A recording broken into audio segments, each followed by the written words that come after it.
Hello everybody, this is Nasu back again with another video, and today we are finally going to be discussing the best hit songs of 2019, or at least my personal favorites songs that landed on the Hot 100 year-end charts of 2019. I actually didn't find it that difficult picking out some of the songs that landed on the year-end chart, mainly because I didn't find that many songs that I really had a strong liking towards. I mean, there were definitely a few that I really did like, but there wasn't an abundance of them. However, I was able to choose some of the songs that I really did like that landed on the charts, and I'm going to be talking about them right now, starting with some of the honorable mentions.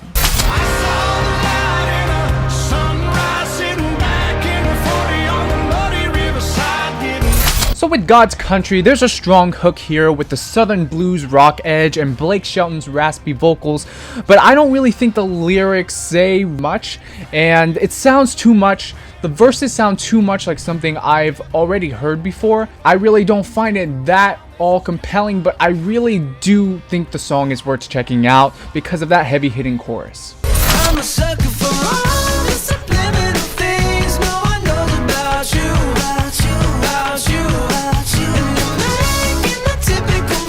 So 2019 was the year that the Jonas Brothers reunited, and I'm pretty satisfied to see them back together, even though they didn't release an album I fully loved. Nevertheless, Sucker is a decent comeback single with the brisky guitar riffs that suffer from being too washed out, but it is catchy enough with a solid bass line. I think Joe Jonas really shines vocally and offers enough personality to make up for the very basic lyrical content. But overall, it's a fun listen that really shouldn't be taken too seriously.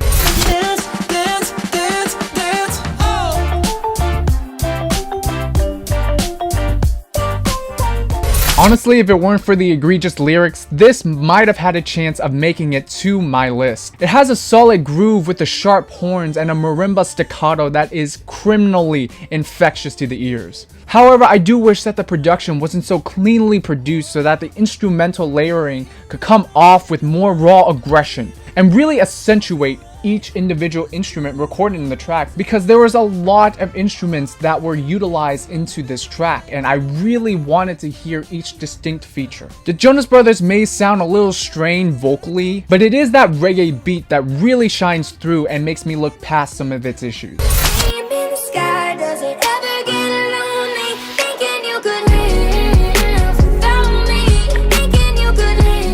Halsey may not be the best artist in mainstream pop, but once in a while she can make something very interesting. Without Me may be overplayed and has some muddy trap percussion, but there's something about the melody with this song that's very compelling. I like the watery acoustic guitar opening, and Halsey sounds pretty sincere despite the lyrics being caught up in its own selfishness. Although she doesn't successfully pull off being vulnerable with the content, she offers enough passion to sell it vocally. But I do wish she didn't use heavy pitch correction to mask over her raw vocals, because when you hear her sing this live, she sounds so much better and you can hear the rasp in her voice. I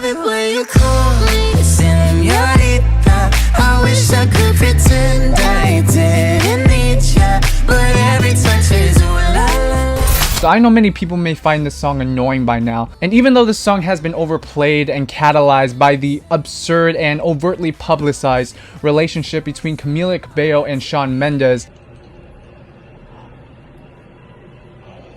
but friends don't know the way you taste, la la la.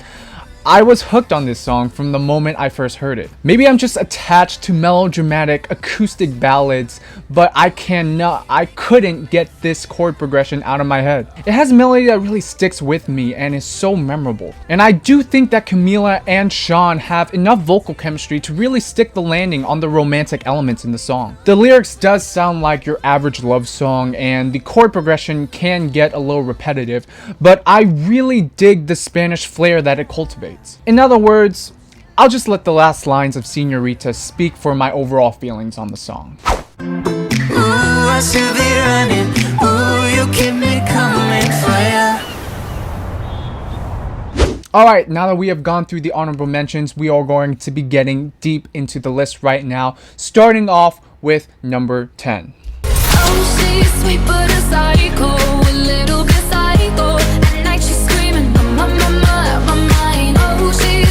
Modern pop music has become so stigmatized due to the influx of mediocre songs that follow the trend of underwhelming tropical instrumentals. However, Ava Max takes us years back to an era of pop music that was actually more exciting and fun to listen to rather than feeling stale. Even if this may feel a little derivative, I'll still take it. Ava Max adds her own personality to make the song feel like her own. And while she may not be as riveting as pop artists like Dua Lipa or Carly Rae Jepsen, she still has a lot of potential, especially with some of the singles she's been releasing. Sweet But Psycho can get a little murky with the meaning of its lyrics, especially when you do look deep into the subtext.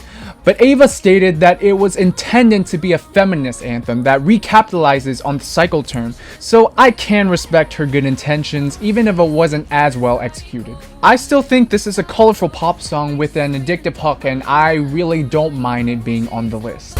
Feels better than this. Nothing feels better. Nothing feels better than this. Nothing feels better. I'm not. We don't got it high. Khalid does a terrific job of delivering a smooth, luscious, and pleasant R&B listen with Better, which evokes an atmosphere of pure bliss with the cloudy pianos and the programming percussion. You can feel the beauty in his buttery vocals from the moment he sings the opening lines. Khalid describes an intimate moment between him and his friend and how he feels euphoric when he's around this person, to the point where their connection feels more than just a platonic relationship to him. It's sweet and simple, but Khalid is able to make it feel very romantic with his vocal delivery, which only get better when he shifts into a higher key after that bridge. And I'm really happy that Khalid is gaining a lot of success right now because he really does deserve it. Run away while we're running in circles.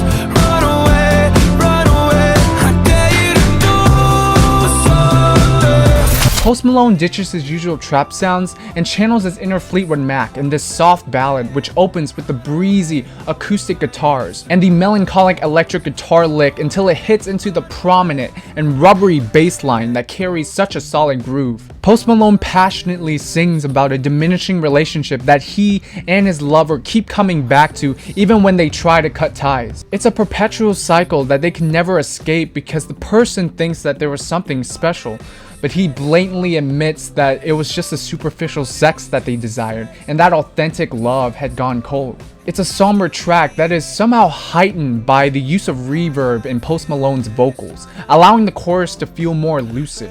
You can hear the visceral vibrato in his voice when he belts out those long notes. It's certainly a vibe that makes you want to take a night drive down the country road. Yeah, jump out boys, that's Nike boys hopping our coast. This shit way too big, when we pull up, give me the loot.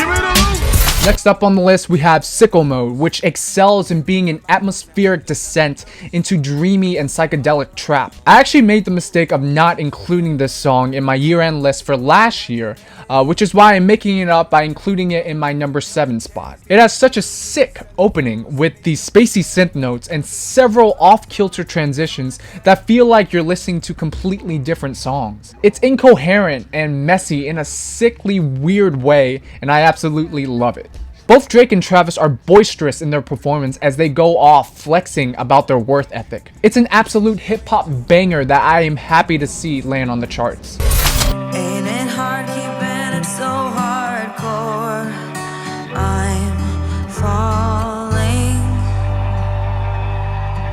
in all the good times. So at my number 6 pick, I chose the hit song Shallow from the movie soundtrack of A Star Is Born. This song did not win several awards for no good reason. Its accessibility can resonate with a lot of people because it has the emotional and dramatic instrumentation with the slow acoustic guitar, and then the gradual inclusion of the lingering strings and grand pianos that builds up the ultimate crescendo with the fantastic vocals from Lady Gaga. It's such a visceral gut punch to the heartstrings when she belts out those high notes as it captures her transition into falling in love and learning to be comfortable in deeper territory to find symbiotic fulfillment. It's a sense of connection that brings this man and woman together, knowing that they will support each other regardless of how society treats them. Both Bradley Cooper and Lady Gaga have magnetic chemistry with each other, but Lady Gaga just crushes the latter half of this song.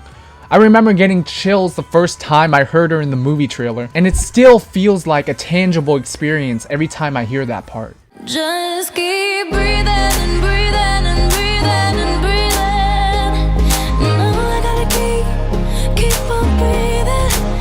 This was one of the highlights on Ariana Grande's Flawed Sweetener album, and that's because it has everything you want to hear in a great pop anthem. The production sounds luxurious and grand with the wispy and oily synth lines during the verses, followed by a big thumping bass drop and clean snares, along with a subtle slippery electric guitar solo in the bridge. She manages to juxtapose the sweet sounding swell of the production against the rather serious lyrics, which depicts her struggle with anxiety and the overwhelming effects that come with it. However, she retaliates against this feeling by remembering to breathe, reminding everybody that she deals with the same challenges as several other people, but also shows that no one should feel ashamed by it, and that it's okay to care for yourself. She emphasizes this message with a commanding vocal performance. It provides enough bombast without being overblown, which is so refreshing to hear in a time where we have so many bloated pop songs. What do you want from me? Why don't you run from me? What are you wondering? What do you know? Why aren't you scared of me?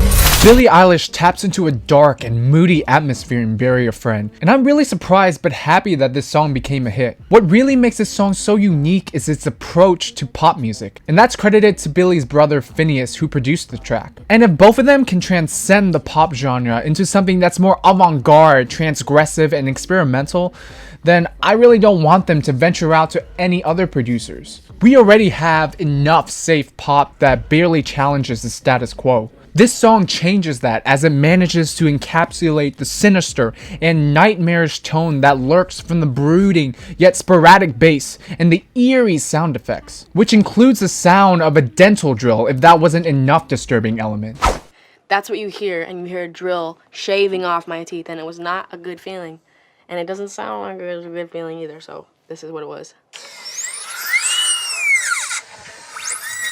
The worst sound. Billie delivers haunting yet delicate vocals that is further accentuated by the use of the vocoder during the chorus. And speaking of the chorus, the lyrics are really engaging as it's written from the perspective of the monster that's under her bed, which turns out to be the personification of her deepest insecurities and fears as it begins to take full control over her soul, mind, and body. It's a grim piece of storytelling that's represented in the most claustrophobic yet ironically captivating way possible. How much money you got? A lot. How many problems you got? A lot. How many people done doubted you? A lot. Left you out to rot? A lot. How many pray that you flop? A lot. How many lawyers you got? A lot.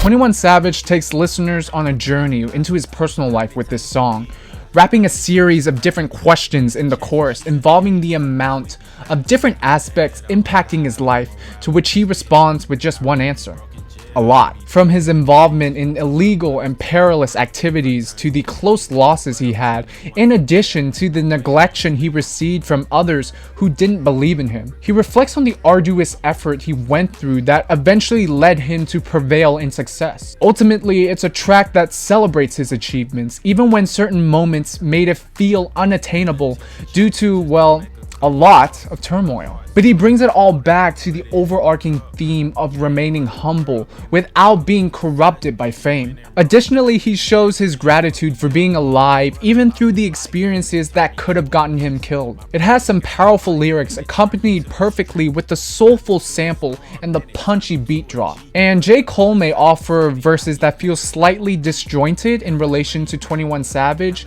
when it comes to the content, but he still absolutely annihilates his part nevertheless. Real ass nigga, give a fuck about a bitch. It is what it is, this some 5-star dick. She a big gold freak, it's a must that I hit. It's a hot girl summer, so you know she got it lit. So as we get closer to the list, we have Hot Girl Summer landing at number 2 with Megan Thee Stallion featuring Nicki Minaj and Ty Dolla $ign. This song is the perfect summer banger that capitalized the Hot Girl Summer trend. It's a hard-hitting track with the fire production from the frenetic snappy hi-hats, immaculate synth keys, jittery record scratches, to the deep driving bass that culminates all together into one razzle-dazzle of an anthem. Megan Thee Stallion and Nicki Minaj absolutely shine with their verses and offer plenty of charisma and personality. They share amazing chemistry with each other as they trade off between bars and ad-libs. And Ty Dolla $ign sings a catchy hook even if he is the least interesting part of the song. It's got a braggadocious attitude that's effervescent and exudes confidence to the highest extent. But seriously, Megan is making some of the more bouncy and energetic hip-hop music that offers consistent flow without feeling like a slog. No one should be sleeping on her music. Alright, we have gone through most of the top 10 and now we will be getting into the number 1 song on my list. And here it is at number 1. Baby shark do do do do do do baby shark do do do do do do baby shark. Bruh. Alright, I got you there. I'm sorry I had to do that. I'm just surprised that Baby Shark did actually make it on the Hot 100s. I find that really funny. But really, all jokes aside, I'm really going to be getting to my number 1 pick without any trolling. And it's a song that I had no problem topping my list. When I first heard it, I was so emotionally affected by it, and it really did easily become one of my favorite songs of that year. So here it is at number 1. Quiet when I'm coming home and I'm on my own. I could lie, say I like it like that, like it like that.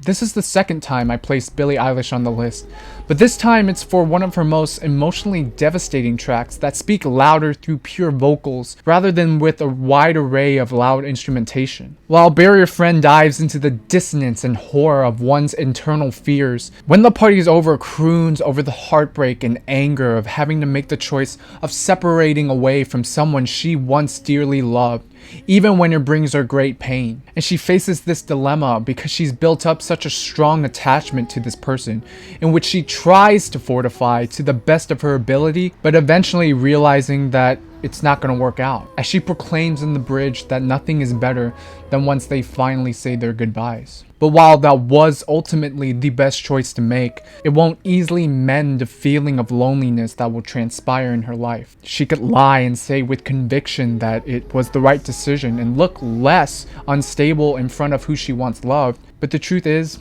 she's human. And she will have to deal with the pain from being alone. And it's that frivolous feeling of uncertainty and desolation that she portrays so damn well over elegant harmonies, calming piano notes, and chilling swells of rumbling bass. It's a song that feels so personal and can hit with many audiences, especially on a human level. It may be one of her more stripped back songs, but it's also one of her most vulnerable and is easily the best hit song of 2019. And seriously, if you haven't heard this song, please check it out. And while you do that, check out the rest of the songs I mentioned. They're really worth listening to. So that concludes the list of my favorite songs that landed on the Billboard Year-End Hot 100 charts of 2019. There are actually a lot of songs that did overlap from last year's list, and I did not choose to include any of that. With my list, I tried my best to bring up new songs that I haven't talked about. So that means songs like East Side and Young Blood will not be qualified for my own list. But still, I'm satisfied with what I have on my list as a whole, and stay tuned for many more videos to come. But until then, this will be it for now. Thank you so much for watching this video, and I hope to see you guys next time.